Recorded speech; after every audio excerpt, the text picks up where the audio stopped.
Hi everyone, it's me, Tim. Today I want to do a part two about being a game director, and I'll put the part one link in the description. The reason I wanted to talk about this was not only after when I did the first one about being a game director, there's some stuff I forgot to mention because it's an awfully vague term and role, but also people asked questions that I wanted to get to an answer, but most of them were fairly short answers. So I thought, okay, when I have enough of these, I'll do a part two and talk about being a game director, part two.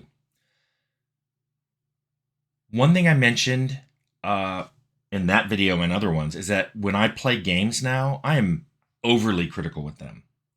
I'll be playing a new game. It will install, start up, and I'm like, why is this the cinematic you chose? This isn't teaching me about your world. The UI will pop up, the first main menu, and I'm like, this main menu is bad. Why aren't these combined? When I go to options, why don't I see this option immediately? It's bad. But you have to realize, after 4 decades of being trained to think critically like this, it was hard for me to shake. And I felt bad about it. I think I complained about it in the previous videos. Oh, I wish I didn't do this. And then I was watching a documentary short about the making of Good Omens 2. I should just say, I love Good Omens. Awesome. I read the book, loved it. Really liked the TV show that was made. Specifically, the relationship between Aziraphale and Crowley was just awesome. Of course, I can watch anything with David Tennant and Martin Sheen. I watched Staged. I don't know if you've seen this. It's basically those two talking over Zoom, either just between themselves or with other people, with tons of insults. And it is hilarious. But it's so obvious that those two actors are good friends, and it's obvious from watching Good Omens.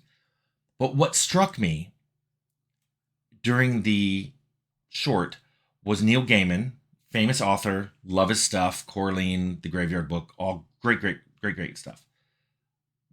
He was explaining his early work as a writer, and he went to writing classes where he discovered that he was doing something fundamentally wrong, that he was reading other books as a member of the audience, as someone who was reading it to enjoy it and not critique it.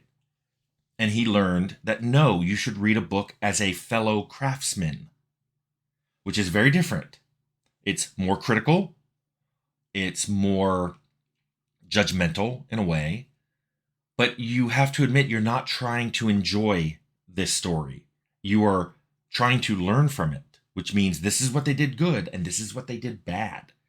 And as a game director, you have to be the same way. You are not approaching this game as someone at home would and thinking, okay, are they enjoying this? You have to think way past that to, is this good? Is this the way it should be? It takes you into things like balance. The home user or the home player may not care as much about balance as long as they're having fun, which is, by the way, how I like to be.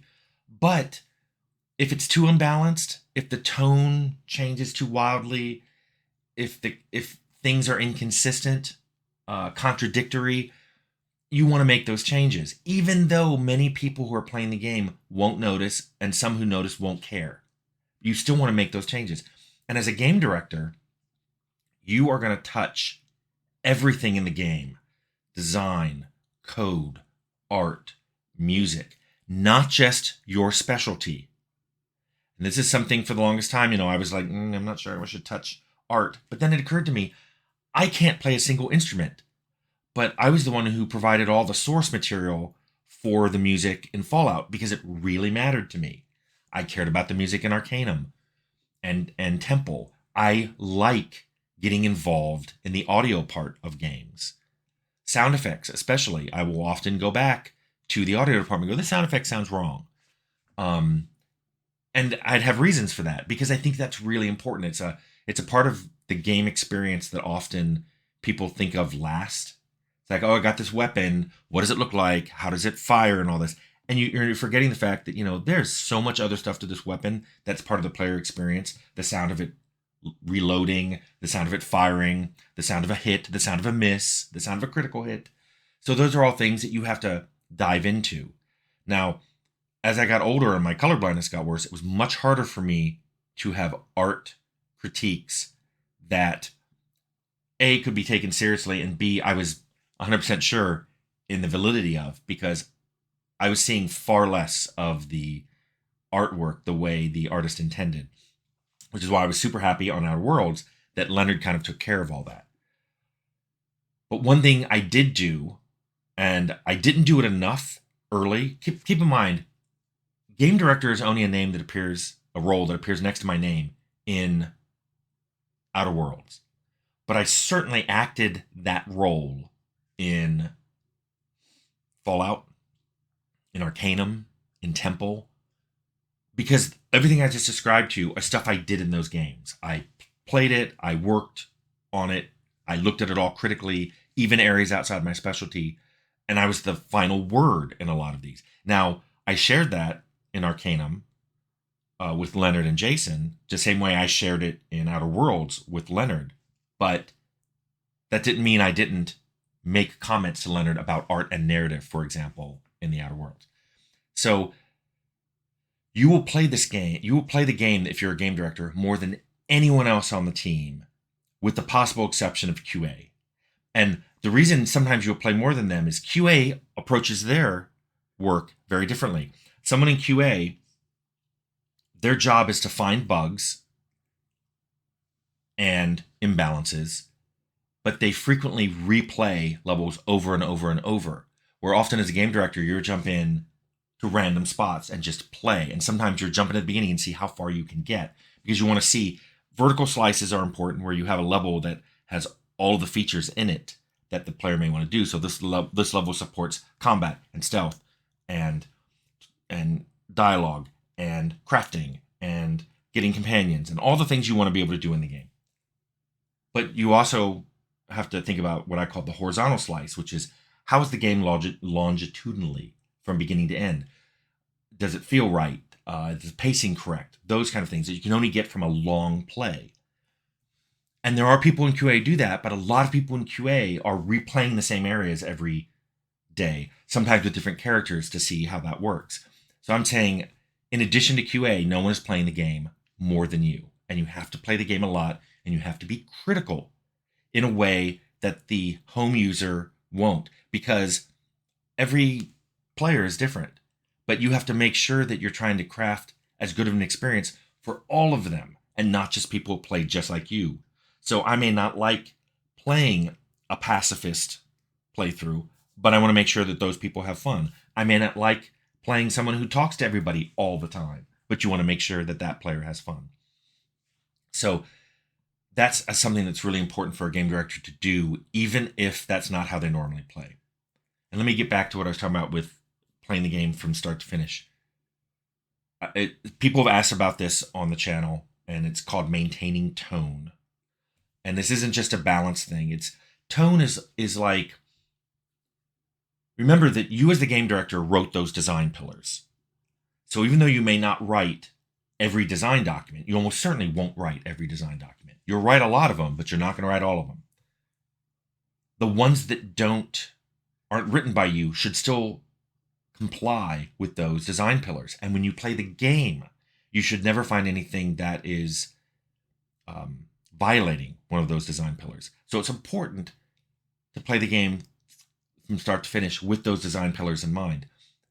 From the very beginning, when you create those design pillars, from the earliest designs, from the earliest meetings, including meetings with the publishers or whoever is going to be providing your funding. There's a bunch of different ways of getting games funded now, including doing it yourself. In those meetings, you're the one who's representing the game as a whole. So when people have questions about, well, are there going to be jump scares in it everywhere? Is it really depressing everywhere? Where will the game get funny? Where will the game get serious?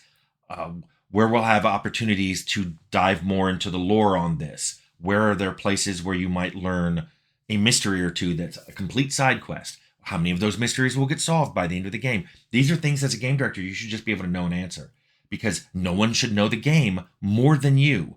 Now, particular narrative designers, particular artists, particular programmers will know a lot more deeply about their specialty, but no one should have a broader overview than you. And this is all throughout the game, including the very, very end.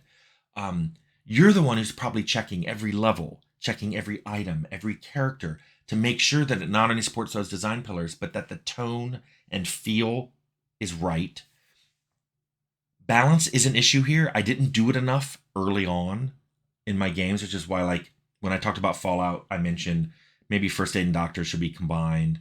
Maybe there weren't enough uses for energy guns at the beginning of the game. These are things that, as a game director, I should have stayed more on top of. That's the kind of feedback you'd expect from a game director. This often means at the end of a game, when you literally have thousands of bugs and issues, there are some issues that aren't classified as bugs. They're more like, this doesn't feel right, or we could do a better job here, but it's not a bug. Those are all in Jira or whatever your bug database is. You're the one ultimately responsible for prioritizing those. Your publisher, whoever provides you funding, will certainly have things that they're telling you, this has to be fixed before you ship.